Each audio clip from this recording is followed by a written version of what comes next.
secara teks ya. Ada satu lagi terakhir mungkin Bang Fakhrunas ada yang ingin disampaikan. Saya mendengar cerita Marhalim itu antara Hamdi Salat dengan Abika El Khaliki itu timbul rasa iri saya itu. Tapi saya menafsirkan apa yang diceritakan Marhalim bukanlah hasutan bagi semua kita ini untuk melakukan pergantian pemain, ya, tidak begitu maksudnya. Tapi antara ini masalah posisi perempuan dalam kesenian atau dalam kehidupan, sebetulnya karena mayoritas penduduk dunia itu bukan orang rata yang beragama Islam, ya. Sebetulnya dari Al-Quran sendiri pun ajaran Islam sendiri hukumnya itu memang lebih maskulin. Maskulinitas hukum Islam itu lebih menonjol. Hak-hak laki-laki itu jauh lebih menonjol dari perempuan. Saya pikir itu yang menyebabkan perempuan-perempuan penyair yang seperti ada Kuni, ada Mor, ada Ciki, ya. Dan ketika dia ingin coba bangkit dengan feminisme dia selalu dihalangi oleh maskulinitas hukum dalam Islam itu, ya. Banyak kan dalam hak-hak segala macam, perempuan tidak bisa mengawinkan, laki-laki bisa. Hak talak pada laki-laki, perempuan tidak bisa. Itu saya pikir itu juga bisa membelenggu perempuan. Tetapi bukan berarti karena adanya hambatan-hambatan yang sangat maskulin itu lalu dia mendomestifikasi dia untuk urusan yang Marhalim sebut dapur, sumur, dan kasur. Tapi kalau dilihat realitas, saya pikir yang mendapurkan perempuan siapa? Yang mensumurkan perempuan siapa? Dan mengkasurkan perempuan siapa? Ya, sebagai laki-laki memang, ya. Dan itu kan balik lagi yang bahasa Bang Aris itu fitrah, ya. Nah, oleh karena itu tidak ada jalan lain, ya. Karena dilihat dari jumlah komunitas penyair perempuan itu hampir di seluruh daerah di Indonesia sama problemnya. Sebenarnya perempuan berbangga, hampir semua pengarang laki-laki itu sumber inspirasi itu adalah perempuan. Itu udah usah pejam mata aja lah, ya. Itu kenapa? Nah, saya pikir juga sumber dari Al-Quran juga. Ada satu ayat Al-Quran itu Innallaha jamil yuhibbul jamal. Sesungguhnya Allah itu maha indah dan maha mencintai keindahan.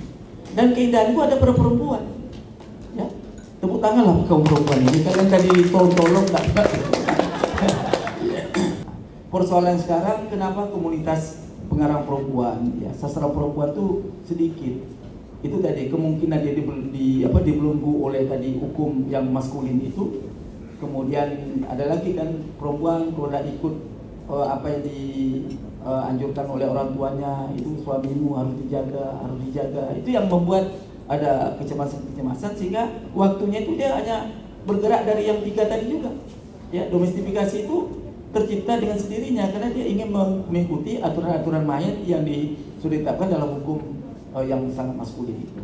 Oleh karena itu seruan saya, ya, karena saya banyak mengagitasi kawan-kawan semua, ya, kita saling memberikan rangsangan, ya, merangsang. Saya pikir Mada Pujangga ini adalah salah satu pemantik untuk kita kembali bergembira ria, untuk berkreatif, saling merangsang, ya. Karena menurut saya teori itu dalam saling merangsang itu ada kenikmatan di situ, ya. Wassalamualaikum warahmatullahi wabarakatuh. Waalaikumsalam warahmatullahi wabarakatuh. Sebagai menarik sekali ya Bang Fakhrunas. Jadi ada hukum maskulinitas. Baik Kak Kuni untuk penutup silakan, dan Ciki juga sebelum kita pembacaan puisi oleh para penyair yang ada di sini. Menarik sekali ya. Jadi memang dari semula itu saya tidak memulainya dengan tiga sudut tadi itu. Kemudian di tengah-tengah saya bilang bahwa kita perempuan harus bebaskan diri. Dalam tanda petik tadi saya bilang kan, artinya bebaskan diri itu tetap fitrah yang mesti dijaga. Ya tetap menjadi perempuan, ya harus tetap di sudut tiga itu. Kalau misalnya kita mau mengembangkan sudut 3 menjadi sudut 9, ya jalani gitu. Tapi bebas, jadi tidak ada beban. Ini mau menulis terbebani, aduh ini belum selesai, ini belum selesai, ini belum selesai, kerjaan, anak sekolah segala macam. Itu maksud saya itu. Jadi bebaskan itu, jalani saja. Ketika kita di segitiga, ya di segitiga. Kita menjalaninya dengan senang ya Kak ya. Ketika kita bekerja, ya kita bekerja, senang menjalani, mencintai pekerjaan, mencintai sudut segitiga, mencintai sisi-sisi yang lain, mencintai sisi karya yang lain itu.